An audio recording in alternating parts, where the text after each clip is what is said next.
welcome to another episode of Taking Over. I am OLED, and I'm joined by my tag team. Wait, that's not Astrid Pizarro. That's Mark Talks Wrestling. How you doing, Mark?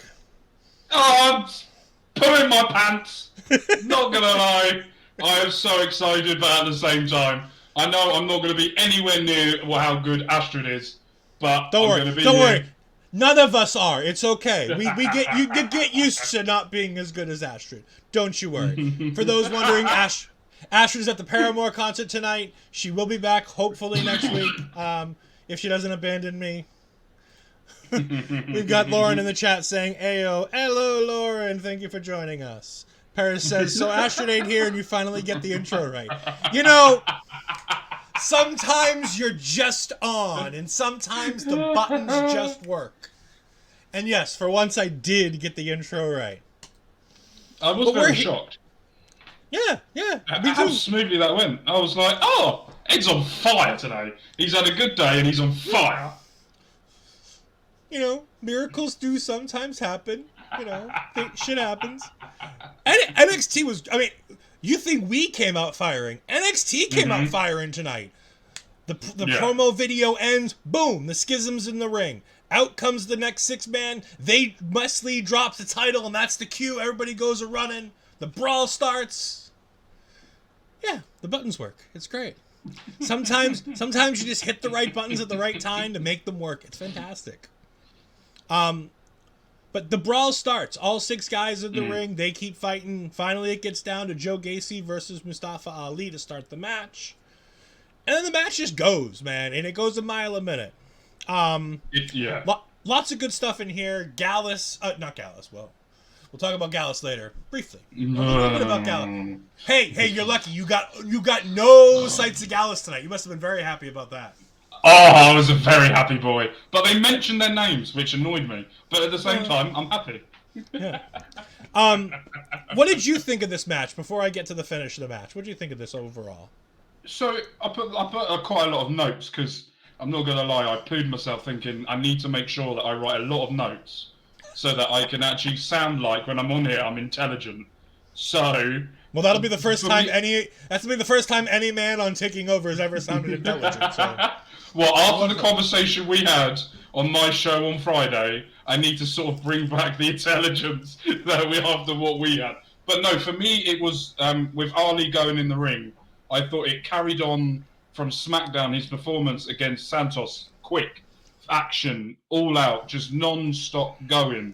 And I thought the way that the Diags kept Wesley in the corner and sort of kept going. And every time I just see Zach Gibson, and I'm calling him Zach Gibson, I don't care, versus Tyler Bate, brings my NXT UK heart, because I've seen it, I saw it a few times going live to watch an NXT UK. Just brought my NXT UK heart so much, and I thought just everything felt the best way to describe it, everything had a purpose. Anything in this match had a purpose for something. They didn't do moves or didn't do certain things for the sake of it. Everything was there for a reason, and that's what I come out of that at the end. I was like, I really, really like that. One of the things I really liked about this match is there's a segment where all six guys are in the ring again all at once, and they do the triple bop bing thing. Yeah. Did you notice Ali after that? Did you No, go on. So after they do the triple bop bang, Ali looks at Tyler Bate and he goes, "That was so much fun. That was cool." And I'm just like, oh, it's just so nice to see him marking out a little bit. That was great. Like, he missed the spot. The reason why he starts late on the run, for the run and jump over the top rope that all three of them do, is because he's still marking out in the ring as they're getting ready to move to the next spot. I think, so you know my history with Ali. You know how much I wanted him to get absolutely annihilated at Night of Champions. This Ali, this version, since Night of Champions, or since the win that got him to Night of Champions, when he cut that promo at Night of Champions, this Ali feels right.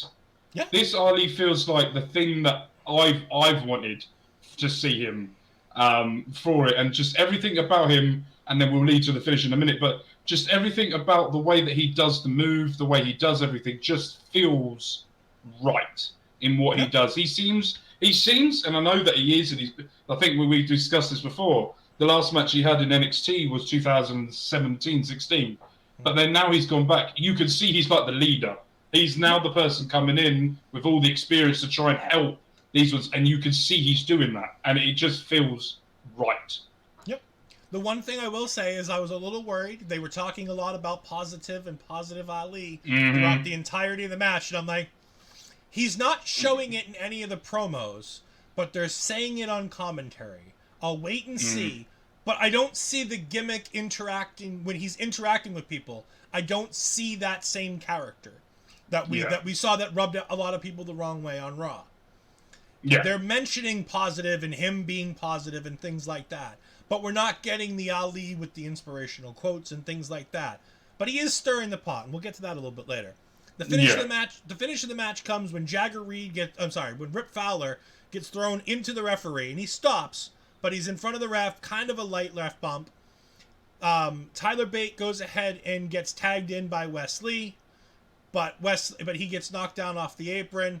Then Dyad goes ahead and tags each other in. They tag in Joe Gacy all at the same time, 1, 2, 3. So all three of them can be in the ring.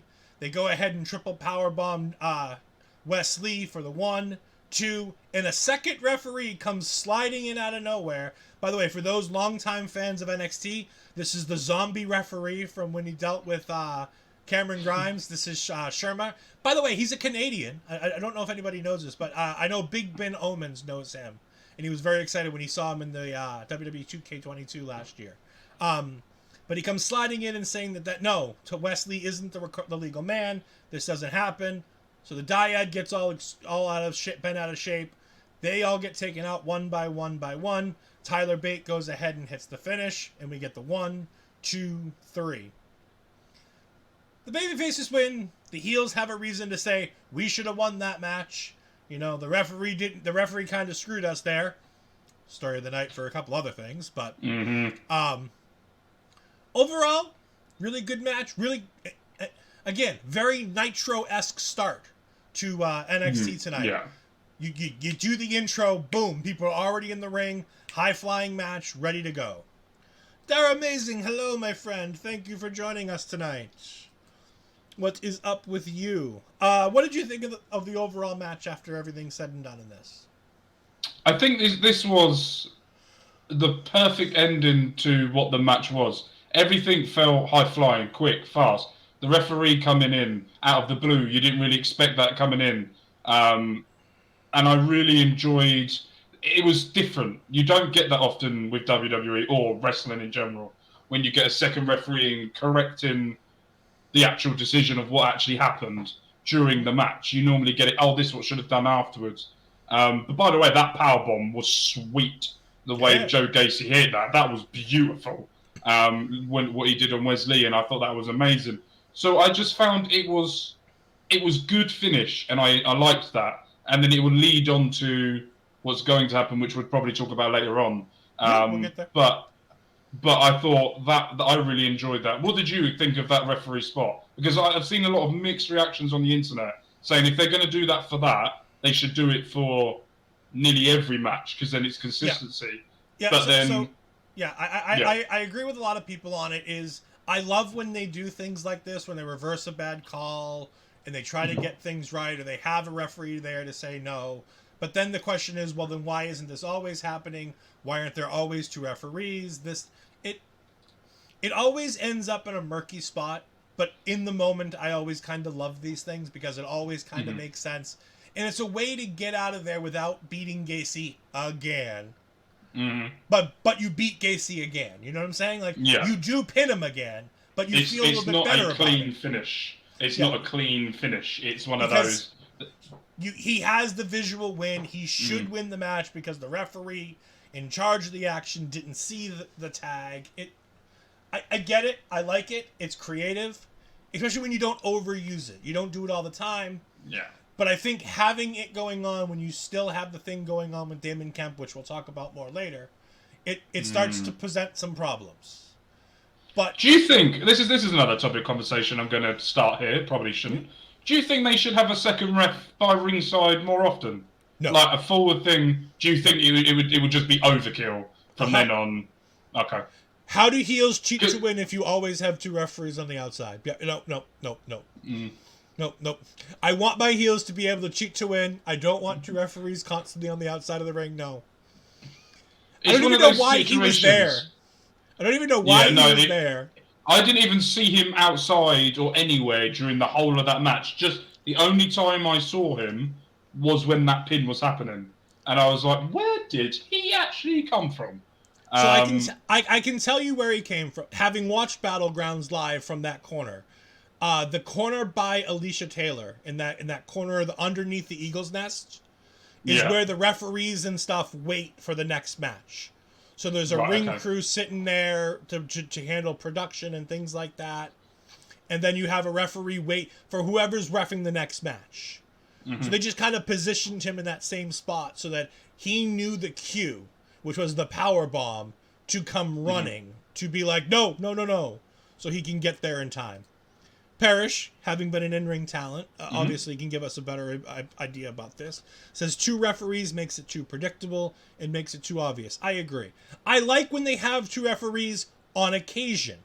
There are times when I like when you have a battle royal and you have 4 referees on the outside. Yeah. That makes perfect sense. Royal Rumbles makes perfect sense. When the storyline dictates it, like something like this, where you go, okay, now we have, if Damon Kemp, when he calls his match, if he wants to have 2 referees at that match, something like that makes sense, but I don't want it all the time.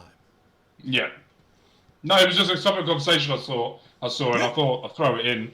And I agree with that. And there's also times as well where if they did do that permanently and you had a heel, you just get one of the other people in the group sort of just to attack them, the other referee outside, and then just concentrate with the one in the middle. But yeah, I completely agree with both of you. It was just one of those things that it just shocked me seeing that second referee come down and do that. I was not expecting that whatsoever. I thought that was the end. I thought Joe Gacy was going to win that, and I was pleasantly surprised, shall I say. I like when they do things like this. It shows creativity. But again, you can't overuse it. So you can use it once, and then it's got to go back in the box of gimmicks for another 6 months. Yeah. Until you can pull it out at the right time. After this, we get a backstage scene with Tia Hale talking to Duke Hudson, where she's being congratulated on her win, and out come Charlie Dempsey and Gulak, and they talk about how poorly she did and how she needs to do better. And they talk about her using a Kimura lock. And my eyes instantly got sad. Because that poor little girl, I don't think can spell Kimura, let alone put one on. Later on, we found out I'm right. She can't put on a Kimura lock. Anyways, Duke sends them all away to go do more training. And then he calls Andre Chase and he says, I know you're recovering, but how close are you to getting back? Things are starting to get out of control. Duke has now realized that he's brought in Gulak and Dempsey to hurt Andre Chase. But now they're taking over his spotlight, and now he has to get rid of them. So he has to bring in the guy he was trying to replace. So we're going to get, as I said last week, at some point we're going to be getting a tag team match, probably at the Great American Bash, between Duke Hudson and Andre Chase versus Dempsey and Gulak. Parrish saying it's always important to pull out at the right time. Speaking of that, we're going to pull out from this segment and go on to the next one. We got Braun Breaker. Oh yeah, I've got enough time to talk about Thea Hale later on, so I'm fine. We'll let you talk about Thea Hale later when she has her match. We don't often talk much about promos unless we have to. We're going to spend some time on this promo, especially the backstage ones. They don't get a lot of time. Braun Breaker comes out in a suit, sort of. He had on a black shirt, like just a regular black shirt with a black sports coat. It looked pretty good. It looked nice. Huh? As I have written in my notes, it seems like he wants the NXT locker room to call him Daddy, as he says he's going to hold everybody there accountable. There's only one Daddy in NXT, and that's Tommaso Ciampa. And that's a deep cut for anybody who used to watch NXT, TEA. They're amazing. You'll remember that one, Daddy Ciampa. Anyways, he talks about how Seth isn't here, And as he's doing that, Ilya Dragunov comes out trying to fight his way to the ring. And he says, see, here's the problem. And he basically calls Ilya out for not being able to get through all the referees and the guards and everything else to get to Braun Breaker. And he basically admits that if it were him, he would have gotten to the ring and gotten to his target. And then Seth pops up on the TV screen. And I was like, okay, this is where Seth's just going to laugh at him and call him an idiot, and we're going to move on. Seth says, you know, you keep talking about me and you say my name, like you say it 3 times like a Beetlejuice, and I'm just going to show up. It's not how it works, big boy. But you know what? I like the fact that you called me out. I like the fact that you're trying to start something. I like the fact that you're trying to make this a big deal. And I have respect for that. And you know what I've always wanted to do? I've always wanted to come back home to the house that Seth built. Back to NXT. So next week, you get what you want. Braun Breaker versus Seth Rollins for the World Heavyweight Championship and NXT next Tuesday on week 1. We find out shortly after this. Week 1 of 2 of NXT Gold Rush. What do you think, Mark? So, when Seth popped up, I thought, he's going to try and bury him like he does most opponents they go up against. He's going to try and out-talk them. And then he sort of was talking, and I was like, he's putting Braun over. He's making Braun look like a big deal, which I think is amazing for Seth to even do. But the one thing that really caught me off was when you saw Seth pop up and you see Braun Breaker's face, and you watch Braun Breaker's face during the whole of that promo, he breaks character about 4 times because he's so excited. And you can know that he now feels that it's his time to prove something. And then when Seth accepts, you can see him trying to stay in character by going, I'm going to destroy him. But you can just see that smile has just come over him, and he's trying to play it off as, I know I'm going to win, I'm going to destroy him, I'm going to have him, I'm going to do all of this. But for me, as a person that, yeah, Braun Breaker is not the greatest in the promo, and he needs to do a lot of work to do that. Nowhere near is he good. He needs a manager to help him sort of really progress more in the future if you're going to go and get him to get there. But I feel like Seth Rollins is going... I think this is the massive test for Braun. I think they're throwing him Seth to see if he's ready to be on the main roster. And this is the main test. Are you ready to go to Raw or SmackDown? Are you that ready to go? If you can handle or hang with Seth, and Seth doesn't carry you as much as we probably think he's going to, then I reckon within a week or 2 of that, or maybe up until the Great American Bash, I think the next one that's coming up. I think up until then, yeah. And I think SummerSlam will be the night after SummerSlam will probably be the time we see Braun Breaker fully on Raw or SmackDown. That's if he passes this test. Yeah, and like I said, you and Parrish both hit it on the head. The idea of calling out Seth Rollins is obviously that it's a test. I thought when I heard Seth last night on Raw say he was doing an open challenge, I assumed that he was going to come on TV tonight and just have a video package of basically him and AJ laughing at Braun, thinking that he could even compete with Seth, and that would lead to Braun showing up on Monday at Survivor at Raw in Cleveland and going ahead and answering the open challenge. I thought that's how we were going to get this match. I didn't think they'd put it on NXT TV. I was wrong, but this is absolutely a huge test. Braun's been ready to go up so many times, and they've called him up but didn't call him up, and things have been canceled that we've heard of so many times. I hope he gets called up because I don't think there's anything for him. And the last thing I want is this. What he was talking about tonight would be the worst thing for him. Trying to hold all these young guys accountable. Because he'd have to beat them. To make it make sense, he'd have to continue to start beating down a majority of the roster. And I don't think that does anything for him. And I think the more... if he's going to stay in NXT, the best thing he can do is put over some young talent for a bit. Because he's been put over so hard the last year by Dolph Ziggler, by Tommaso Ciampa, And then that year-long reign where he beat Gunther the night before Gunther showed up on the main roster. I mean, there's a lot of things that Braun's been able to do in that year-long reign that he had, or almost a year-long reign. It's his turn to give back. Yeah. And I think if he continues with the character that's being portrayed, it could be really detrimental to that idea of him giving back. Parrish says it, and I agree. Parrish he'll be called up by SummerSlam if he does the Steiner math properly. Well, Steiner math is always a problem because, you know what? When me and Mark Talks Wrestling go one-on-one, I've got a 50-50 chance of winning. But when Astrid Bizarro gets here, it drastically goes down. No, I'm just kidding. Anyways. Obviously, the crowd's hyped after this. Seth Rollins' songs plays.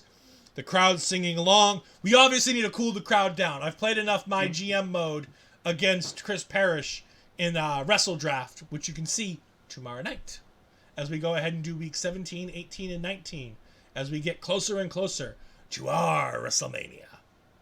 But in GM mode, there's a drama curve. You start high, you come down, then you go back up again. Obviously, we had to have our down segment. We got two of them back to back with a promo segment by Dana Brooke. No, for God's sake. Yep. Not only did we get a promo from Dana Brooke, we also got a video package talking about the greatness of Dana Brooke. Mind you, they couldn't find her winning in any of these clips because other than winning the 24/7 championship, she doesn't. They should have put the clip of when she tries to high-five the kid and the kid just refuses to lift his arm up. Yeah, and then she just fist pumps him anyway. They wanted her to look good. Basically, this promo segment talks about her talking about how great it is to be here and how she's excited that even though she's a Raw superstar and not a free agent like Baron Corbin and Mustafa Ali, who are already here, she's going to go ahead and make sure she's here to go ahead and do her best and to go ahead and help the NXT locker room. To which I'm sure the NXT women's locker room says, no, we're good. We don't need you. It's okay. Can you send Tamina, though? It's bad if the NXT locker room is coming for Tamina. Apparently, I've got to go poop just when you mentioned Dana Brooke. Maybe if you say her name 3 times, it's will fall. It was a fine promo. Like, she didn't embarrass herself. Cora Jade came up and slapped her and ran away, and that was that. Right, so I know. I'm trying to be nice. Okay, so yeah, Dana Brooke. Okay, not great in the ring. Not really. But what I will say is, when she was talking on the microphone, I actually believed in what she was saying. I believed that that's how she felt. And not a lot of those that we get in NXT when, like Cora Jade, for example, when she talks, I don't believe what she says. I don't believe what she says on a microphone she truly believes or truly feels. But when Dana Brooke said it, you could just see in her eyes that she believes that's how she feels. That's what she wants. And that's how she's going to go about it. So I have respect for her because she knows what she's doing. But at the same time, I just don't want it. I don't want it. I don't need it. I don't want it. Please don't do it. Anyway. Yeah. We've heard from Tom Colohue that some NXT people, some main roster people are being brought down to help NXT as a favor to Triple H, and some are being brought down because, well, they need to be brought down to NXT and go back to the PC. Dana Brooke is in that second category. Baron Corbin in the first category. Mustafa Ali in the first category. The tag team that popped up tonight, I think, is in the first category, I'll be honest with you. A lot of people are going to disagree and say it's the second category. I think it's first. We'll get there. No, I'm going with second. We'll talk about it when we get there. Yeah. We get a backstage segment between Ali, Wesley, and Tyler Bate talking about the big win. And Ali says, what's up next week, where Bate and Lee go one-on-one. And shouldn't you guys have the best referee in there? So it's going to be me, Ali, as a special guest referee. And I'm like, okay. So Ali's going to screw this up somehow, and we're going to get the triple threat match. And that's going to be the match. Or it's going to be a fatal 4-way. Yeah. Or Or... we're all predicting Tyler Bate turns heel. Uh-huh. Right? We're all predicting Tyler Bate is going to be the one that turns on someone to pick up the North America title. Well, I have been anyway. Let's just say. Could we predict that Ali could be the one to turn heel? He could. I think that'd be a good idea for him to do that. They've been telling the story of Tyler Bate turning heel since he was working with Andre Chase and Chase U. So I think to abandon that to have Ali turn heel is fine, because I don't think they ever thought they were going to have Ali, so they can, change up gears and go a different way. I still think the best thing for all parties involved is for Tyler Bate to turn heel. I think a heel Bate would be best for everybody, because it's the one thing we haven't seen him do on NXT TV yet, in any way, shape, or form. He's always been the babyface. I think he could be a fun heel. Parrish says, "Are you positively sure about that?" No, nobody's positive Ali about that. No, because for me, I think they could, like you said, they've been teasing Tyler Bate turning heel, but there could be a big swerve. Yep. To get Ali to do it. It's one of I sat there watching the promo backstage when they were all talking, and I was sat there going, Ali could do something in this match that will cost. Or Tyler Bate and Ali both turn heels, where Ali costs Wesley the win for Tyler Bate, and Tyler Bate wins the title, but then something happens in the future for it to go on. I don't know. That's another thinking I've been having, where Ali and Tyler Bate are in this together. There's lots of roads this can go. We're just gonna have to wait till NXT Gold Rush next week to really see. Parrish says, "I could see a moment where Bate turns heel and you do a Taker versus Brett with HBK ref type." Yeah, I mean, they haven't done one of those in a while, so I could see Bate turning heel and using the steel chair and hitting Ali with the steel chair. For those who don't remember Undertaker, Brett, HBK, Brett was in a match with Undertaker while he was also feuding with Shawn Michaels, and he promised that if he lost the title to Taker, that he'd never wrestle in the U.S. again. And they named Shawn Michaels the referee, which meant that the Undertaker had an advantage. So they said that Shawn Michaels couldn't do anything to favor Brett, and if he did, then Shawn Michaels couldn't wrestle in the United States anymore. And then so Brett tried to spit on the Undertaker. Taker moved and he spit on Shawn. So Shawn grabbed the chair and went ahead and walloped the Undertaker in the head with it because Brett moved. And it was a moment. And then Shawn counts the pin for Brett. And then this minor pay-per-view that, most people have never heard of, called Survivor Series 1997 happens a couple months later. And no, Brett doesn't spell nothing. He goes out there and just quietly loses the title with no fanfare and no special things, or nothing happened that changed the wrestling world in any way, shape, or form. Just a generic match. Speaking of generic matches, we get Tia Hale versus Cora Jade. That was brilliant. I give you props for that. I'll give you props for that. Was a nice little segue there. I like that. Segue!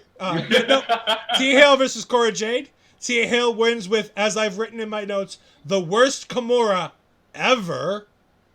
After the referee was ditching the kendo stick that Cora Jade tried to use, and Dana ran Cora Jade straight into the steps without the referee seeing, and then Tia Hale put on a Kimura and won the match. Now I'm going to give Mark the big screen for a few minutes so he can talk all the wonderful things about Tia Hale while you guys can't see me laughing at him. This is just atrocious. The disrespect she gets. But I felt when I watch Tia Hale, I feel like she's improving. She's one of the most improved baby faces, shall we say, in NXT at the moment.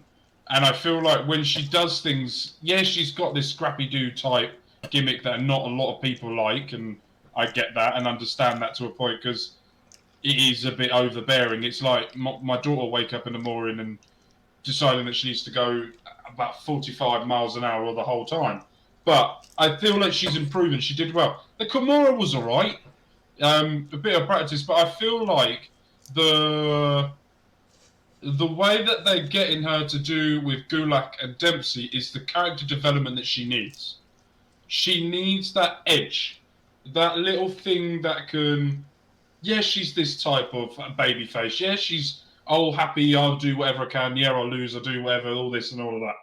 But when it comes down to it, she has this edge, and she has this thing now that the Gulak and Dempsey are giving her that I feel like when the match happens with Tiff in 2 weeks, I think it is, when they're doing it, she has that little thing that people will look at and go, oh, okay, there is a chance that if this gets put in, this could get interesting. But yeah, I like her. I think she's going to be, she's 19, and she's going to be, you've got to give her a lot of time to develop, to grow, to get where she needs to get to. And I will happily say this, and I'm going to get a lot of hate for what I'm about to say. And please shoot me. I don't care. I probably won't ever be allowed to back on this show again if I say what I'm about to say. But I prefer Tia Hale than Sasha Banks. Done. I mean, we all know I'm not the biggest Sasha Banks fan in the world. I'll gladly admit that. She's from Boston. That's about as much respect as she gets from me. That being said, she's a world-class entertainer. With a world-class Sasha Banks? With a world-class ego to go with it, yes. Yeah, promo-wise, Sasha Banks should never be allowed to talk. In the ring-wise, Sasha Banks is great. Sasha Banks is a half-decent promo. She's not as good as people give her credit for, but she's not as bad as people say she is either. We want to thank Mike the Ref. Mike, thank you very much for rating with a party of 2. I greatly appreciate it. Thank you so much for sending your people over here. I'm choking on the popcorn I was eating as a joke while Mark was talking. While he has a drink, what he's really saying is Tia Hale is the best wrestler in the world. Carry on, Ed. No, what I was saying is I agree with a lot of what you said. Tia has improved greatly. Yeah. That being said, the bar was very, very, very low. I'll try not to die as you rate me. I will attempt to do that. The bar was set very low for her to not be, for everything that she's doing. Like, it wasn't like it was a huge step up that she was, Parrish, stop killing our people, man. I'm telling you, it's the popcorn's fault. It's salty popcorn. It's the popcorn's fault. I really shouldn't have been eating it while I was doing the show. I mean, this match wasn't so bad. Tia is getting better. And having her work with Gulak and Dempsey is an interesting point of her arc. I've never been a fan of the storyline where the jobber wins a chance at the title. It wasn't a good idea when we did it with Jinder. And it was even a worse idea. I'm not gonna lie, I quite like Jinder's run. I love Jinder's run. However, I will say that him getting the opportunity to have the run wasn't a smart decision, considering the people that he went over on that match. By the way, hello, Mel. We'll be talking about Eddie Thorpe in just a little while, so stay tuned. No, this was a pretty decent match. It went quickly. It was unoffensive, and it started a feud between Dana Brooke and Cora Jade. So, yay, we get more of. By the way, there's a line in commentary that I've written down that annoyed me. Okay, so Vic Joseph, who I think is amazing, and I think he's one of the best commentators, he goes, "Is Dana Brooke the most underappreciated superstar?" No. Stop it. No. Well, I mean, She's unappreciated. I don't know if she's underappreciated. We don't appreciate her because we don't want her there. And if you go on the Ole YouTube channel, you can find the short where I tell you that there's 2 Dana Brooks. I know. But at the same time, is it worth it? You know, he said something later on that really got me too, and I, for the life of me, can't remember what it is right now. But he said one that really got me later on, and I don't even know if I put it in my notes. We'll talk about that later. Mike, I can't remember how to do the shout-outs. Can you tell me in the comments how to do the shout-outs again? I'm trying to do the shout-out for you for 3 minutes, and I can't remember. We get a recap of the Heritage Cup rules, which is always nice to see that, because it's a decent video package. It takes about 90 seconds. It tells us what we need to know. And it's good because we don't see this often, so it's nice to have it drilled into our heads that this is how that match goes. I've written it down as well. Do you want me to read it out? Sure, go ahead. Yes! I prepared myself. Right. So the match consists of 6 3-minute rounds with 20-second breaks between each round. The matches is 2 out of 3 falls. They can be done by pinfall, submission, or countout. Once a fall occurs, the round ends. By the way, this is wording by Wikipedia. The match ends once a wrestler has won 2 falls. In the event of a disqualification or a knockout, the match instantly ends without need of 2 falls. If all 6 rounds are completed, whoever head on the falls wins the match. I also done some history. Would you like to hear some history about the Heritage Cup? Sure, we got a couple minutes.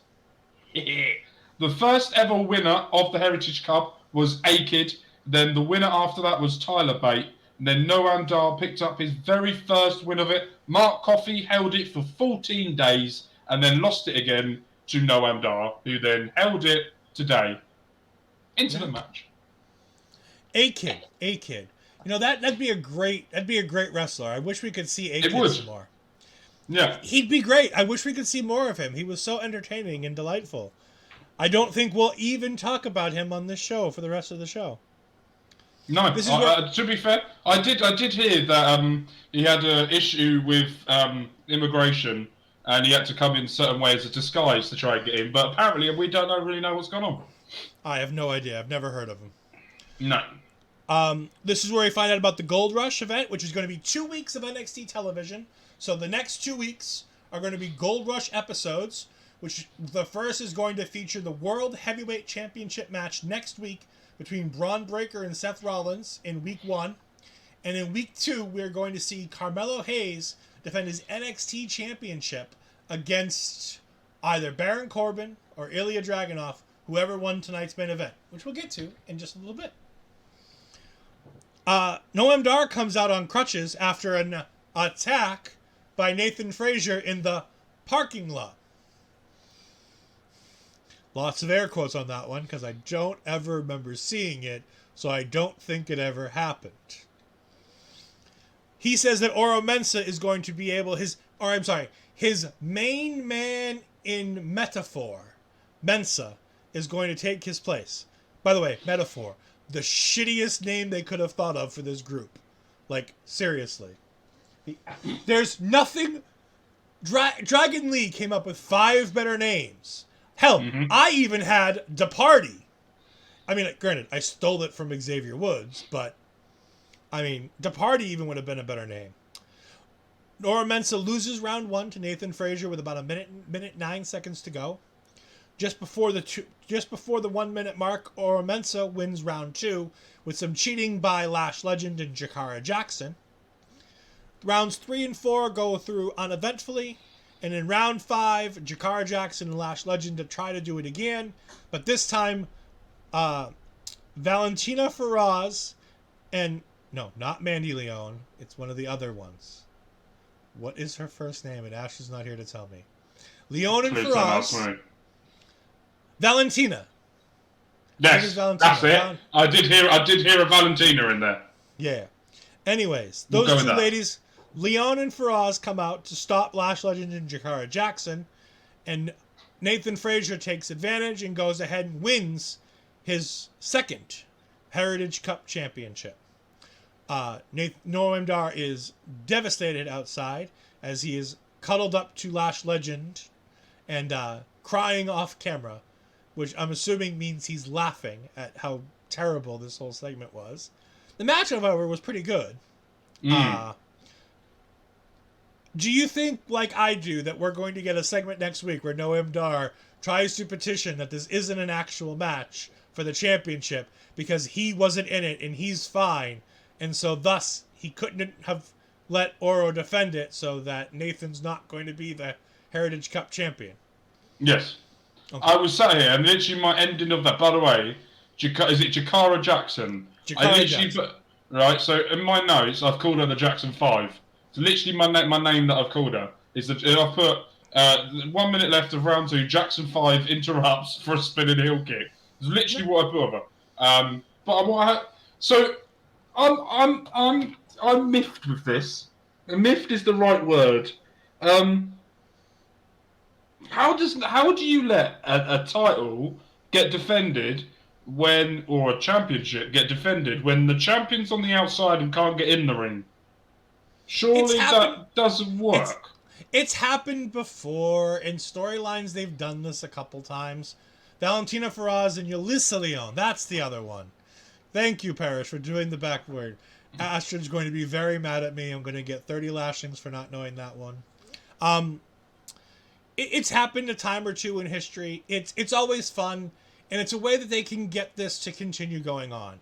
I'm assuming we're going to get the rematch in week 2 of the Gold Rush, where you were free tonight. Parrish, next time I'll ask you first. You're normally working, and I thought, hey, I could have Mark on. Anyways, we move on to JC Jane complaining about the Lyra Valkyria video package that we just saw, which was, there we go. When me and Astrid are both out, you and Mark can do it together. That'll work. Perfect. We'll run havoc over everything.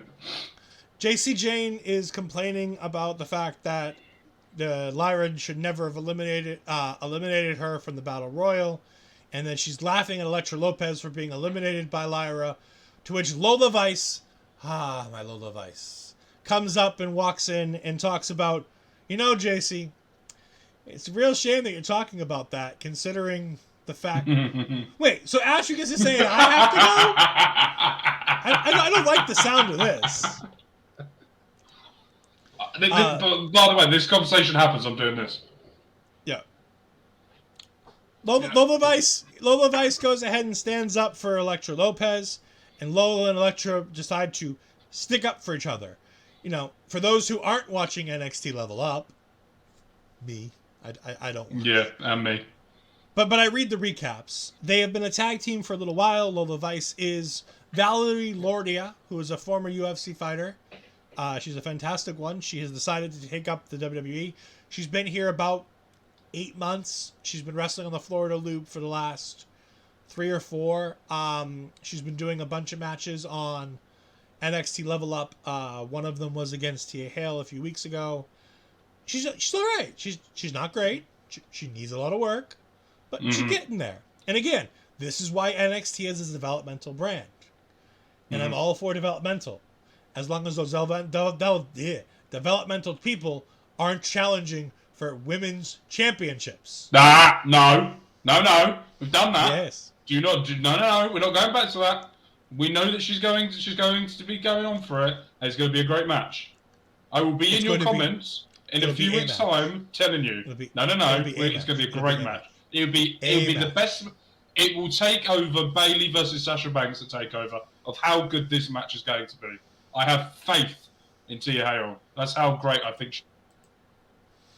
Well, Mark's internet has apparently seemingly cut out. That's a shame. That's a damn shame. Mark's internet seems to have cut out. We have Von Wagner and Robert Stone backstage as Dijak walks by and says that Robert Stone should stop wasting his time with a guy like Von Wagner, and I think he wanted him to represent him. I don't quite know, because Dijak just sort of walked off and nothing else happened with it. We're not going to deal with that comment, Parrish. They continue talking about the therapist, to which Vaughn says that she's been giving him a lot lately. And they talk about, he says, well, have you talked about the picture? And Vaughn obviously gets all bent out of shape and says, no, I haven't talked about the picture. And he starts going through all these people in Von Wagner's life. He's like, you have to talk to somebody about the picture. You know, he's like, it's about trust. Well, who do you trust? Do you trust your old football buddies? Do you trust your coach? Do you trust your mom, your dad? Who the hell do I need to bring in here? And he's like, you know what? For a smart guy, you're really stupid sometimes. He's like, what are you talking about, Vaughn? He's like, you. I trust you. And he walked away. I was like, holy shit, this was a good promo. Yeah, I thought that. I was dumbfounded. It's about pride. It's about power. Hey, look, the XFL's on. Yeah, nobody watched it. It lost $60 million. Oops. No, I really like this. Von Wagner did a really good job here. Robert Stone did too. Like, I know I like to rag on Robert Stone as, the death knell for most talent, because when you work with Robert Stone, you typically end up working somewhere else relatively soon afterwards.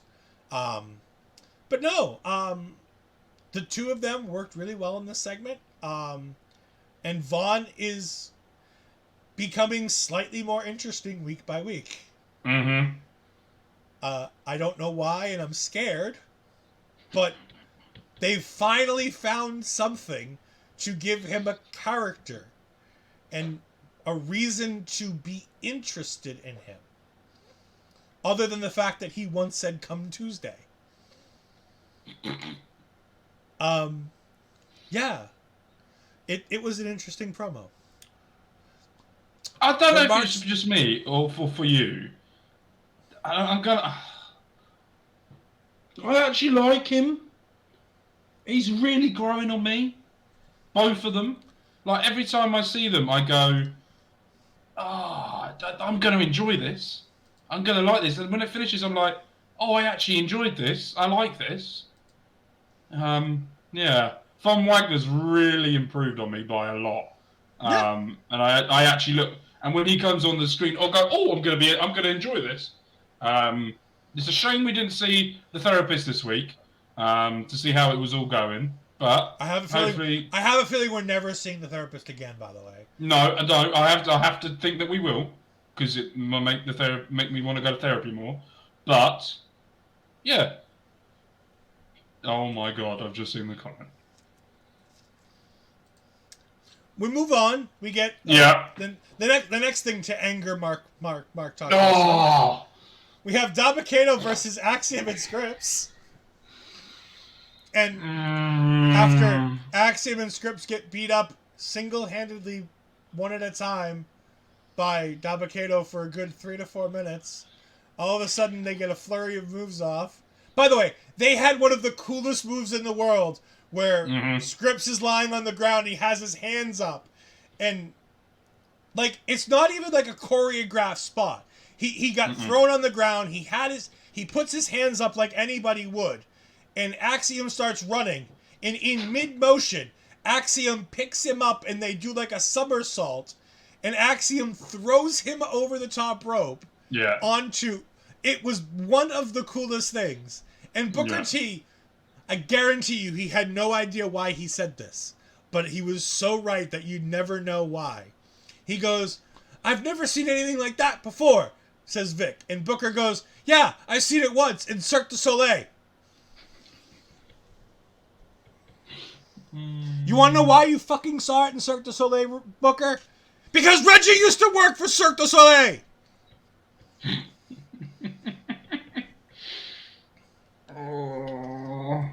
Mark, Parrish says the therapist did one skit with Robert Stone and has decided to quit.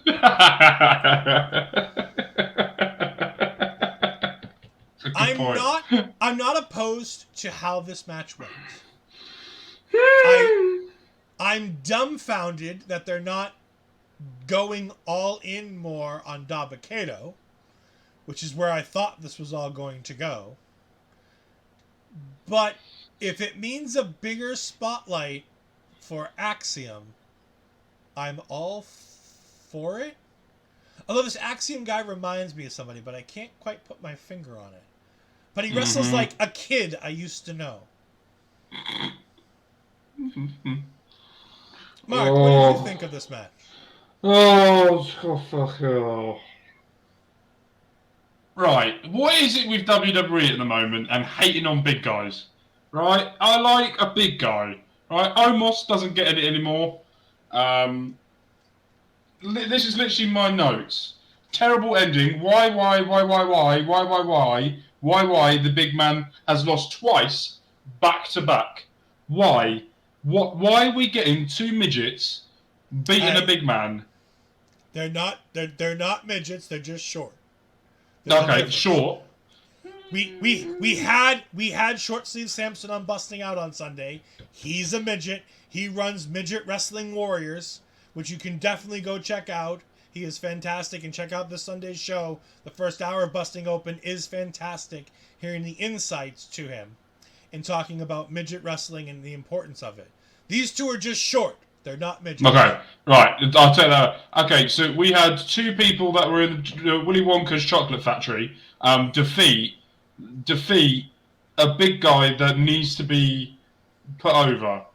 That needs the wins. Axiom doesn't need it. Scripps doesn't need it. They're not a bloody tag team. And it's just you need right, WWE, listen here. You need a big fucker to destroy people for that when it gets time for him to lose, it's a big deal. Right? Remember Mark Henry? They found the big deal. It was losing to Axiom and Reggie. Oh, don't. I hate everything about this. I hate everything the way it was finished.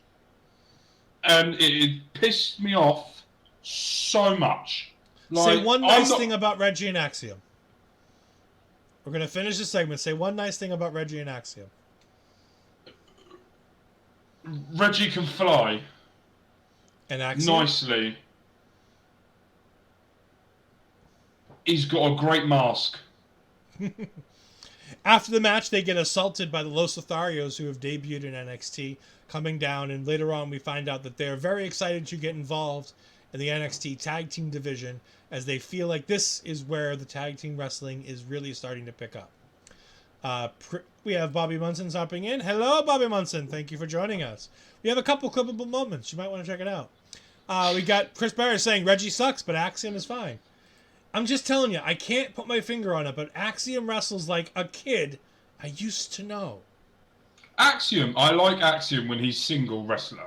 I like what he was doing with Wesley. I really enjoyed that. I really like that. I think he's great, and I think Reggie's okay, and I think he's going to go on big thing. But you can't have them be a big man. You can, and you like that as well. No, it's erased, gone. Don't care. Didn't happen. Not thinking about it no more. I'm pissed off now. Speaking of things that irritated me, we got Tia Hale back on my TV screen after her win, and Duke Hudson's going to. Thank you. Tia Hale's talking about how to Duke Hudson, and Duke's going to throw her a pep rally next week. To which Tia Hale is very excited until Drew Gulak and Dempsey come over here and start talking. She barely got by Cora Jade, and you're going to throw her a party? What, are you kidding me? And so she's apparently going to go and train more with Gulak and Dempsey, and we may or may not be getting a pep rally next week. I don't know. They kind of left that one be. We then got an Ofe and Blade in the triple threat of tag team partners that have to fight to learn to love each other better. The sense of my notes about the match are Blade shifts his weight and gets the win. I didn't like this. It was fine. I didn't care. I haven't cared about these two since they started being a tag team.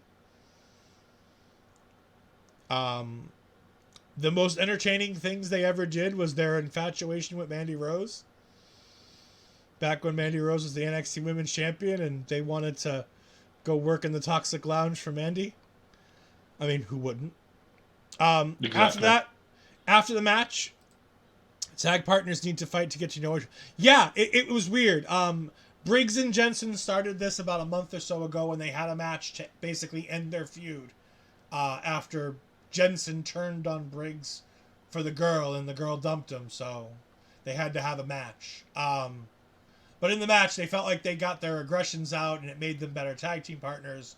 So then they told Hank and Tank, and Hank and Tank decided that they needed to do it, and now they feel like they're on a better shape for tag team partnership. So then so Hank and Tank kept telling Monique, Blade, and Inofe that they needed to do it, so then they had to do it. It's been a progressive thing, and I hate it, and it's stupid. Sounds like bar talk. Yeah, sounds like bar talk. I have to say, there was one... In this match, I will say in this match, one thing that I really liked was one of them did a dive to the outside and slightly missed. And then the other one went back and did another dive and landed beautifully. And I have to say, it was quick, fast wrestling. It wasn't anything that you're going to write home to anyone about. It needed what it needed to do. And I actually enjoyed it. I thought it was okay. I thought it was good. I didn't care about either of them. I don't care about them either afterwards. But at the same time, I just enjoyed the match. That's how I felt about that, going through all of that. The match was okay, but I feel like you could have taken this match away, not done this, and I could have given 3 more minutes to something else, like Baron Corbin versus Ilya Dragunov. After the match, we get Booker T. Why Booker T had to announce this, I don't know, but we get Booker T saying that JBBJ will take on Hank Tank versus Inofe and Blade for a chance at Gallus in week 2 of Gold Rush. So next week in week 1, we're going to get the match, which, based on the way things have been happening on television, Inofe and Blade are going to win, because this week's going to have brought them closer together, and they're the ones that Gallus told 2 weeks ago that they didn't need to worry about the tag team titles because they were never going to be in contention for them. So obviously they're going to be the ones who win this match next week and go on to challenge Gallus in 2 weeks. Mark, let me talk about the part of the match I like. It's when somebody ate it on the apron. That's not what he said. But it definitely was one of the fun parts. It was. I mean, Inofe didn't eat it on the apron. He jumped and kind of sort of hit Blade, and then Blade got out of the way and then ran into the ring and did the same thing to Inofe and really got all of it. Even Booker T. And by the way, I realized the other thing that Vic said that pissed me off. It was in the Dabba-Kato. It was in the Dabba-Kato match versus Axiom. He said these 2 guys could stand on top of each other's shoulders and not be as tall as Dabba-Kato. To which I looked at my mother, who I watch NXT with, and I looked at her and I goes, they're fucking 5 feet tall at a minimum. Neither one of them is under 5 feet tall. Dabba-Kato is not 10 feet tall. Even if you take a half a foot out for their head, they're still not 9.5 feet tall. Dabba-Kato isn't even 7 feet. He said that, and I was for about 5 minutes after he said that. I sat there going, and I was trying to work out if it could actually happen. I went, what is he on about? Yeah, I was going to say, because Reggie is almost up to the bottom of Dabba-Kato's, like, armpits. Like, his head is almost in Dabba-Kato's armpit. Mm-hmm. Axiom's not so short that you can put him on top of that, and he's gonna be over there. Mm-hmm. She really is. She really is. But no, like, it just irked me to no end that he said that. I'm like, come on, Vic, you're better than this. That's a Booker T line. It is. It's very true. No, she doesn't perish. Anyways, we get Damon Kemp. This is the Mel segment of the night. So Mel Ball Collins, if you're still here, this is the Mel segment of the night. We get Damon Kemp fighting with the referee still. Now he's got his cell phone out showing video proof that the referees didn't apparently do their job right. And he argues with one referee, and then another referee comes out. And he starts arguing with that one, because apparently that's the first one that screwed up the match the first time. Mm-hmm. But then Eddie Thorpe comes in to save all of this, and comes in and says, look, quit your bitching. You want another match? Fine. You pick the stipulation. We'll have whatever match you want, and I'll still beat you. And Damon Kemp's like, I'll think about it. And I'm like, fucking hell. Look, I've said this several times, and I know we've got people that like Eddie Thorpe, but who is he? Yeah. Who? Why am I meant to care about him? Why am I meant to care that he's apparently picked up 2 wins, and he's picked up whatever it is that he's done to get the win out of it, and he's doing it. They need to do. This is the perfect time to find out who he is. Who is he? Why should I, someone that I know a lot of people know who he is before, but someone that doesn't know because I haven't really seen him before. Why am I, apart from his entrance music that's really nice, why am I meant to care about this person? Why is this person that he's meant to be a babyface and I'm meant to care about him? I'm meant to like him. Why? Do you agree? Am I wrong, or am I waffling? No. So Bobby says this is where commentary is slacking, assing. Sort of, it's not. No, because commentary does a good job of making you want to know more about Eddie Thorpe and care about Eddie Thorpe. The problem is they did a couple of vignettes that started to do the job, and then they stopped doing it. Like NXT does a little too often, where they give them a direction in a vignette. Like Eddie Thorpe is a Native American. Like his character in NXT, in real life, he's also Native American. He's not just portraying one on TV. He's a Native American, and he's a bit of a DJ. It's Carl Fredericks from NWJP Strong, for those that don't know. Great talent. He was part of the New Japan Dojo in Japan. He had a couple matches there. Then he came over to the American Dojo, where he was working on Strong. He has a character and a gimmick, but they haven't done the job of continuing with vignettes to make us care. But they're doing a very good job of putting him over in the matches. But there's still more to go from that. And Mel, our NWJP expert, she and her teammate, her partner, Andre, cover Andre and Mel Ball's Wrestling Talk, where they talk all things New Japan and Stardom. So you can definitely go check them out. And he won that year's Lions Cup tournament. Yeah, he's fantastic. But like Mark says, I understand the point of that. There's a gap between what they've told us and that true caring about who he is and what he does. I have a feeling they'll get there, but they're just taking their time, and I really wish they'd get there quicker. Especially with they're giving him to us in doses to make us like him. Just give us a vignette on the weeks where he's not here. Mark's dealing with a little bit of hay fever as they're having a nice hot, humid summer portion in the UK, and it's 4:00 in the morning over there, so Mark's late. He's got some hay fever going on, so we're going to cut him some slack on that one. We get a Blair Davenport vignette where she cuts a promo about how she derailed the NXT Women's Division with all of her attacks while apparently wearing all of the belts she can find in her dresser as a top in this show. And I think I just... Why did you have to say that as I was drinking? For the love of... That's literally what I was thinking as well. I mean, it seemed like good timing. You just happened to catch a drink and I was in the middle of saying it. I'll take vignettes, anything to see it. I agree. He's a good-looking dude. It ain't going to hurt to have another vignette for him. It'll make Mel Ball continue to watch NXT. And she never watches NXT. She only watches the Eddie Thorpe stuff. Mark, it's just an allergic to all that Saudi money coming from Manchester United. That's a soccer reference. I know that. Football. Soccer. Football. Do not mute me and do not get rid of me. I'm keep doing it. after Blair Davenport, with all her belts on, goes ahead and cuts a promo about how she's derailed the locker room. You guys keep saying football, but it's a black and white round ball. That's a soccer ball. I'm just telling you. No, when you keep saying football all you want, is not how you use your foot, is it? It didn't say you have to use the foot. That? It just call it football. No. Oh, okay. No, it's not kickball. We're not calling it kickball. We're not calling it kickball. All right, we'll call that kickball, and we'll call the NFL throwball. I mean, I always enjoy Megan Sitton's part of the community over at the Call of Unity. She calls it hand egg. Hand egg is a good one for it.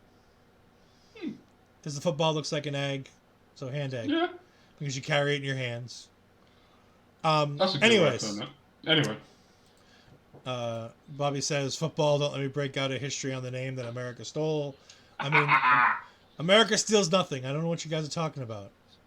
I didn't grow up in a town called Chelmsford, which is another town in England. I totally didn't do that. Football has kickers too, and they take hits, so they win. Yeah, football players go down, they don't act like they've died, like soccer players do. Anyways, we're not getting high nor low. Mark, go ahead and talk to me about Roxanne Perez versus Tatum Paxley. Okay, so I've got these are literally. So for me, Roxanne Perez just shows leadership in when she's in the ring, smooth until the finish. Smooth, the way she glides around the ring and sort of helps go in it. And I thought it was a nice balance in this match between Roxanne and Paxley, where I felt Roxanne was the babyface trying to fight coming through, and Paxley was sort of using the power, the strength, to sort of go through this. And then the finish. The right person won, but the finish was a bit. When I saw it, I went, "Oh no!" I don't know what you felt about that. I didn't love the finish. It is what it is. It's not the end of the world. That being said, it wasn't that terrible either. It went off the way it was supposed to. Roxanne wins, and she cuts a great. It was Tatum Paxley. It was never going to be a 5-star wrestling costume. Yeah. I mean, I love Tatum. I think she's great. I think she's improving. Being able to sit next to Javier Bernal every night and, cuddle up with him is obviously going good for her. She's enjoying big body Javi. We learned that. I learned it before that, but Javier Bernal actually said that in his birthday message to Astrid, where he talked about how him and Tatum had gone out to see Scream 6 that past weekend. But no, it was good. And then she calls out Blair Davenport and saying that she's going to hurt Blair the way that Blair hurt the rest of the women's locker room. But she had a bit of menace, and she had a bit of anger. And I was shocked because I've never seen those emotions on Roxanne Perez. I was so happy. I could care less about the match now because Roxanne showed me something here. She showed me a bit of a violent side. She showed me a bit of an angry side. And I'm like, oh my God, this could be fun. Like, no, I completely agree. And like do the you not close-up agree? as they just keep pulling in on her face. Yes. And she's just getting more and more angry and menacing. I'm like, oh my God. She did... Like, you know how some people, when they're trying to do anger and they're trying to do poop... Yes. They have poop face. They look like they're about to poop. Yes. I'm gonna poo. She didn't have that. Yes. It's like constipation. Yeah. You can see the menace in her eyes. There was a little bit of a twitch on her face. It was so good. She did so. I was so proud. I'm like, I don't care what the match was because the match is all set up to this. And this vignette and this promo was perfect because she stumbled a bit in the beginning. Because she knew she needed the piss. She knew she needed the vinegar, the piss and vinegar to get through this. Yeah. And while it made her stumble, I loved it because it showed that she had a little bit of something in there. And Booker's all excited because she's learning something and she's growing. And that connection with her and Booker is so nice to have. I adored this. I thought it was great.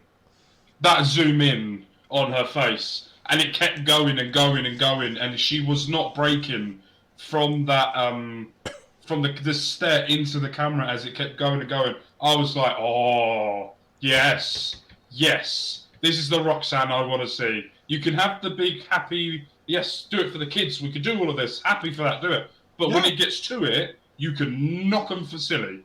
And when I saw that, I went, oh yes, this is what I want to see. And this added another layer to her character that I think she needs to move forward, to go forward, and to get her to another level. And I loved that. Absolutely loved it. Some baby faces can't do angry well. And tonight proved that with Blair. Maybe it's Blair's been working with her. Maybe she's been working with others. But tonight she proved that she can do angry. And I'm like, all right, I want more of this because she gave it to me. I mean, I wasn't scared of her, but I was like, ooh, that's anger. Ooh, that's menacing. That's the look that you need when you're threatening to violent bodily harm onto somebody. Yeah. It was fantastic. Loved it. Loved every second of that. Speaking of things that were fantastic, this was not. We had Gigi Dolan and Fallon Henley backstage. It wasn't so bad, but it was a quick No, but we know where this is leading. Yeah, Kiana versus Gigi.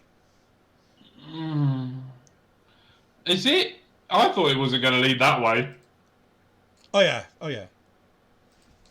it's absolutely going there. I'm predicting this is Gigi going after JC again. No. Because the clip that she's watching is being eliminated by Kiana James, and she's talking about Kiana being running her down before the match. Ah. She's talking about Kiana James, which is why Fallon is talking about Kiana, talking about how she's a bitch and how she causes trouble and things like that. Paris says, "Why does Gigi always look like a bitch when she speaks?" Could be why she has resting bitch face, I will admit. But you know what? I love Gigi Dolan, so I'm gonna let it slide because I love Gigi. She's so pretty, and she's good in the ring. But yeah, she does have a little bit of resting bitch face. Yes. But no, this is all leading to the next program for Kiana James, which is Kiana James versus Gigi Dolan. That's where we're headed with this. Because it was Fallon talking about be careful with Gigi because you let her get in, she's going to do it. That's why Fallon was there. Fallon was there to bridge the gap and be like, yeah, all these things that you think about Kiana are true. Because I've been dealing with the past year. Yeah, do you know what? You're right. I literally wrote here. I misread what I wrote. It is, it said, after being eliminated by Kiana, is angry with it and wants to go back after her. That's literally what I wrote. I've misread that because I'm an idiot. Parrish says, I like Gigi too, but it was like she's a fan of Bailey and got denied a hug from the current Bailey. I mean, maybe. We then get a promo segment or a vignette for Bronco Nima and Lucian Price. I like this. It was nice. Yeah. Telling us who they are, giving us a little backstory, making us care a little bit. Great. Cool. Yeah. It was all of 60 seconds. Just a nice little vignette. Maybe it was 2 minutes long. I don't know. But it didn't outstay its welcome. These guys look like they're friends. They look a little bit like R-Truth. They look a little bit like Crime Time. They look a little bit like the Street Profits. They got a little bit of all of that. Yeah. I don't know who they are. I don't know if they're going to be any good. But I'm intrigued. I want to see more. Yeah, I agree with you on that. I didn't hate it. Yeah, I watched it and I went, another tag team that could be interesting to watch. NXT stocking up on tag teams. Oh, NXT stocking up on tag. We've got Jensen and Briggs. We've got Gallus. We've got Hank and Tank. Yeah. We've got Anofe and Blade. Briggs and Jensen. Yeah, Briggs and Jensen were the first one. We've got Stax and Tony once Tony gets out of jail. Hashtag free Tony D. By the way, you can get the shirt on WWEshop.com now. It's a great shirt. I love it. Dominic Mysterio tweeted about it as well. And yeah, Dominic Mysterio tweeted about it. We got Los Lotharios coming into the tag team division now too, which is great because I love those guys. They're great. And we also have these guys coming in. So that's 7 tag teams. Like, that's pretty good. I'm in for that. Giving us more tag teams to reload and have that tag team division just keep moving through. Next week, we're getting on week 1 of the Gold Rush. You know, it's week 1. It's going to be the Gold Rush. We got to have our important matches. Like Dana Brooke versus Cora Jade. I'm so happy. Actually, I'm not because I still have to record my review show. But I'm so happy I don't have to go live and talk about it. Well, you know what? I'm happy about the next 2 matches. We've got JBBJ versus Hank and Tank versus Anofe and Blade for the #1 contendership for Gallus's NXT Tag Team Championships. And then we got Bate versus Lee for the North American title with Ali as the special ref.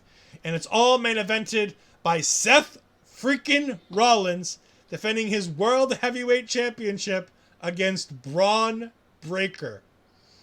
To quote Victor Taylor Perry, who I saw on Twitter right before we came live on the air today, they need to make this show commercial free because they are stacking this show.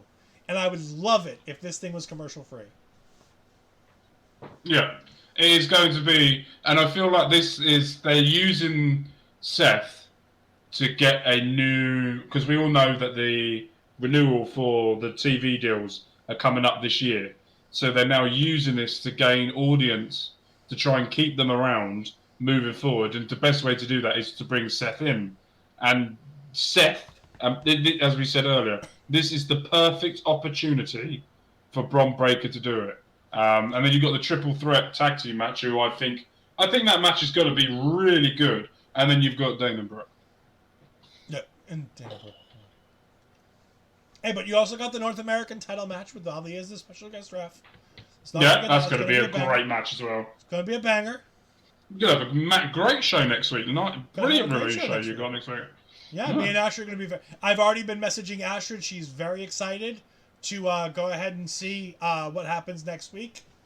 But now, we have our main event of the evening, or since Bobby's here, we come to our main event of the evening. Sorry, I'm stealing from Ring Respect Radio. If you guys haven't checked that out, Papa Smokes and Bobby Munson do a fantastic show every Thursday night right here on our local establishment, 905.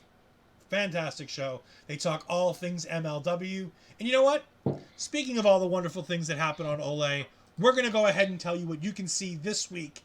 And then I'm going to drop a video for what you're going to catch this Sunday on Busting Out. So we got about 2 minutes, so stay tuned.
And for what you can see this Sunday, they have a banger of a guest this Sunday.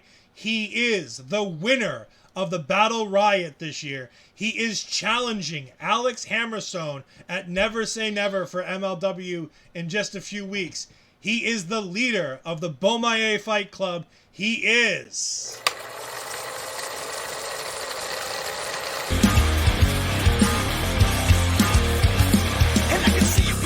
shaking your body. Welcome to the party with a knots hang. It's just a rap thing. Yes, the leader of the Beaumaye Fight Club, Alex Kane, will be joining our own Chris Parrish and Bobby Munson to talk all things MLW. And as he prepares for the biggest match of his career to take that MLW championship from Alex Hammerstone, who has been a fantastic champion since taking it from Jacob Fatu. Absolutely fantastic. If you're not watching MLW, you really need to. Their shows are free on YouTube. It's worth a watch. Go ahead and take it. But you know what?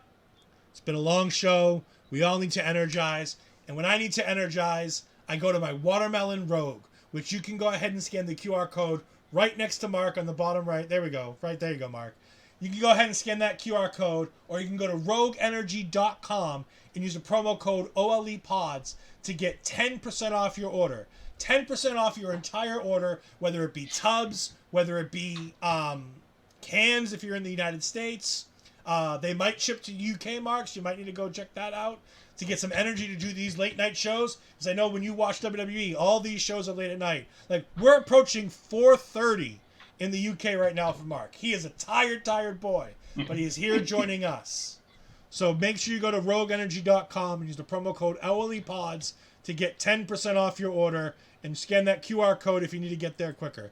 Bobby Money Munson coming in and saying Alex is hand down one of my favorites around today. He loved his last visit with him and he's even more excited this time around.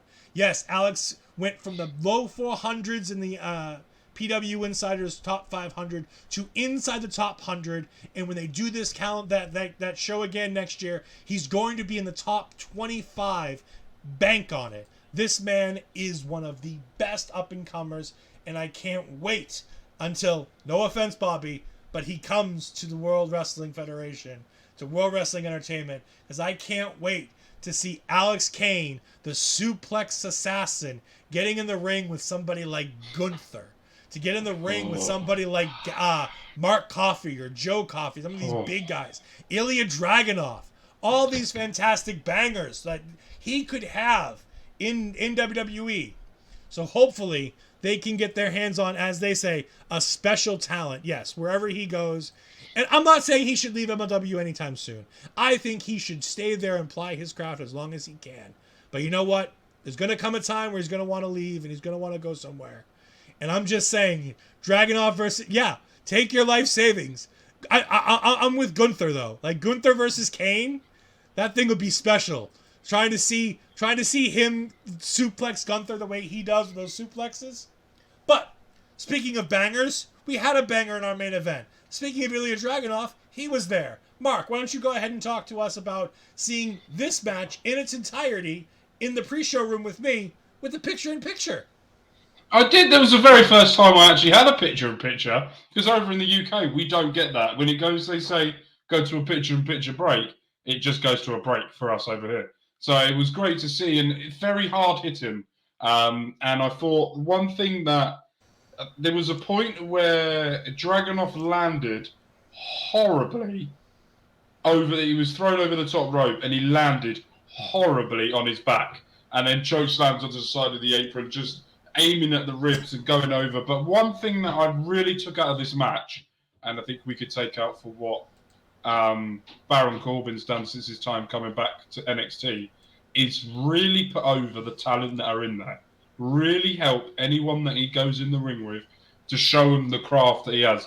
And you can just tell the experience that Baron Corbin now has after everything he's been through in WWE. He is really helping the next generation come through for what he expects them to do in Raw or SmackDown moving forward, and what he can do as well. And putting himself over as well. He's not going to be a one-man show of putting everyone else over, but he can put himself over. And you actually got to see all of his tattoos today as well, which was great. And it was just next level targeting on those ribs. And I loved every way of that up until we saw the finish. But yeah, I think I said to you in the chat what was going to happen. And I said, we know what's going to happen, don't we? And you went, yeah. And it happened exactly the way we said it was going to. So I thought this was a great match. And it protected Baron Corbin. It also protected Dragunov. And it also helps lead in stories moving forward, which NXT needs to do more as well. Yeah. One of the things I loved is there's a moment outside after that sequence you talked about where Dragunov gets chokeslammed on the edge of the apron, where Baron Corbin's trying to toss him back in the ring. And Dragunov stumbles and falls, and he just runs face first into the ring apron and hits the ground. And commentary is putting it over. And Baron Corbin, it's a mistake. Corbin don't care. He walks around. He gets a little bit of heat from the fans. He gives Dragunov a few seconds to gather himself. And then he goes ahead and chucks Dragunov back in the ring. Baron Corbin was so giving in this match. He gave so much to let Dragunov have all of the offense that Dragunov had in this match. Dragunov looked like a man on fire. He looked like he belonged in the ring with Baron Corbin. Not that he doesn't, but like he proved that it wasn't Baron Corbin carrying him tonight. Yeah. The two of them were dance partners, and they were really good dance partners. Yeah. And I'm down to see this match again and again and again. Because I think these guys can deliver better and better matches the more... This was a TV main event that got 10, 15 minutes tops. Yeah, it wasn't long. But it felt like it was the perfect length. It felt like it could go another 10 minutes without being boring. And Dragunov is so good at being beaten up, but making you believe when he starts beating other people up. And there's a segment in here where he kicks Baron Corbin into the ropes. Baron bounces off the second rope, bounces back in, like his momentum just carries him. And Dragunov kicks him in the head, and he bounces off the second rope and does it again. And Dragunov kicks him in the head again. it was so good to see that he was willing to give these spots to him. But when it came to End of Days, it was End of Days 1, 2, 3. That is by the way, that is the most protected finisher in all of wrestling, because unlike the One Wing Angel now, nobody has kicked out of End of Days. Zero. One person. Who? It was Drew McIntyre. Did Drew someone kicked out of it at WrestleMania. Okay. I'm Googling this. You carry on talking. I know it's one of the most protected finishers. It's certainly in WWE, almost no finisher is protected as much as that End of Days. It is a fantastic finish. The finish of the match does come with a little bit of controversy. It was Drew, Chris Parrish says in the chat. But yeah, Braun Breaker comes out to try to attack Ilya Dragunov, but Ilya goes ahead and is able to cut him off at the pass with the Moscow Missile, but that just gave Baron Corbin the chance to hit the End of Days to get that 1, 2, 3. A fantastic match. And as Braun Breaker and Ilya Dragunov are fighting on the outside, Carmelo Hayes sneaks in and goes ahead and hits Baron Corbin with a couple super kicks. He does his bounce off the ropes clothesline to Baron Corbin, and then he hits nothing but net, and he stands over Baron Corbin, foot on Corbin's chest, NXT title held high in the air to cut off the show, and it was great. What a way to end the show. What a way to set up for the match. NXT is really firing on so many cylinders right now. They've got their creative all in a row. They've got so many people doing so many things. Even if the things don't matter, they're still having people involved in stuff. You have Yulisa Leone and Valentina Feroz working with Nathan Frazier and Dragon Lee, helping out against the Club or Metaphor. You know, you got so many little things going on throughout the show that it's just so fantastic to see. But we've come to the end of our show, like NXT came to the end of their show. So we're going to go ahead and talk about all the places you can find us. You can find Ole at Our Local Establishment on Twitter. You can find us on Kick at Our Local Establishment. You can find us on YouTube at youtube.com/Our Local Establishment. You can email us with questions, concerns, whether or not you want us or somebody else from the Our Local Establishment on one of your shows at olepodcast@gmail.com. You can find us on OLE Podcast on Twitter and Instagram. And of course, you can find us on the TikTok, where soon we're going to have people like Parrish and people like Bobby and people like Astrid doing TikTok dances at TikTok, Our Local Establishment. So go ahead and check out. Astrid's telling me she's getting ready to do her TikTok dances very soon. She gave me the thumbs up. It's great. Mark, where can the people find you and all the things that you talk about on a weekly basis? So you can see me on YouTube at Mark Talks Wrestling, or if you're interested in football, I do Mark Talks Football or Sport over on my YouTube channels. Also on Twitch at Mark Talks Wrestling, and I'm on Twitter at Mark Talks WWE, but I couldn't fit wrestling in it, but it's that. And also Mark Talks Sport. And Instagram is the same as Mark Talks Sport, and as well as Facebook as well. I'm on all of them. Make sure you come and join. I go live most days, and we talk about penguins. Just ask Ed. We did. We talked about penguins on Friday. You know, that nagging voice in the back of your head that asks you, why do penguins stay warm in the wintertime? By the way, if you watched the end of Mark's last show for SmackDown last week, you'll find out how penguins stay warm in the Antarctic. The answer may surprise you. It will. You can find my tag team partner, Astrid Bizarro, on Twitter at Astrid Bizarro. You can find her on Instagram at Astrid Bizarro20. By the way, for those who want to know, because it came up a couple weeks ago and people were mad at me because I didn't know my tag team partner's birthday. It is March 20th. So for those who think I don't know, of course I do. March 20th is her birthday. We are friends. I'm just playing around saying that we're not best friends. We totally are. You can find her on her own Twitter, twitch.tv/Astrid Bizarro. Same as her YouTube, where you can go on there and see all of the Astrid Asks. She's getting ready to do her 2-year streaming anniversary next month. So definitely go in and check her out, because me and her have something cooking for that stream. And it's going to be something people are going to want to see. You can also find me at edfries on edfries12584 on Twitter. You can find me on the Twitch at edfries2002. I'm a recent affiliate. Come on over. Give me a follow. Give me a subscribe if you want to. You don't have to. It's all great. But just having people around is fantastic. I greatly appreciate it. Right now, I've been streaming a lot of Marvel Snap. They just came out with a brand new Conquest mode today. So this coming Thursday, I'll be playing on my main account as opposed to the account that I've been doing on stream. And we're going to play a little bit of Conquest mode because it's something new and fun and interesting. I'm also going to be playing some WWE 2K23 on there.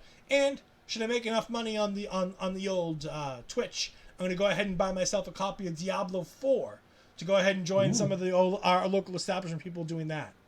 But the one thing I want to make sure that everybody knows is that with Astrid Pizarro, I know she's not here to promote it, but in a couple weeks, she's going to be doing her first convention. So on June 30th, please go check her out in 2 weeks on a Friday. She's going to be at the Miami Beach Convention Center at SuperCon, Florida SuperCon. She's going to be part of the Behind the Magic Women in Color in Wrestling panel. It's going to be from 3:45 to 4:45.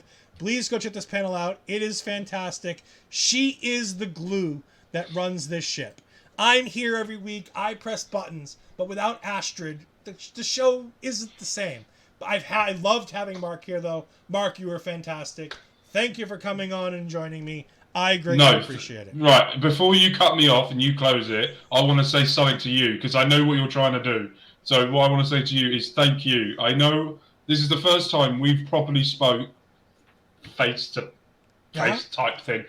We talk all the time on Discord, and you are one of the main reasons I do what I do. One of the main ones. I ask you a lot of questions. You always have the time to come and answer me. You come into all of my streams that I do. You turn up, you ask Penguin questions, and you have a great time. And if it wasn't for you, I wouldn't be enjoying what I'm doing it back. So with you and with everyone else as well, you deserve your props. You deserve everything that you get. And man, I love you, and you need to understand that. And thank you ever so much. And I hope everyone that is able to watch this will go and follow you and to help you grow more and more, because you absolutely deserve it. No one really knows how much work you do behind the scenes, and you need to be appreciated for what you do. So thank you ever so much, and thank you.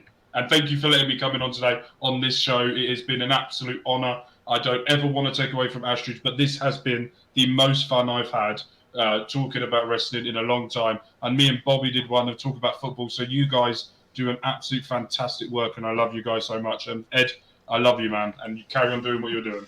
I love you, but it's great to meet people who are good people, who have the same kind of opinions. We don't have the same opinion on everything.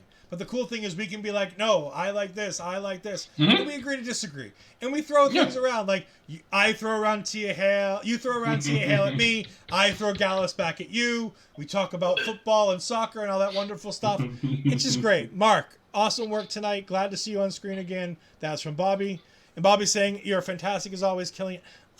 I just come in and do what I do. Like, that's the thing. Like, Mark was talking about being nervous. And I'll break the curtain a little bit. He talks about being nervous, and I'm like, I'm nervous every week when I come out here.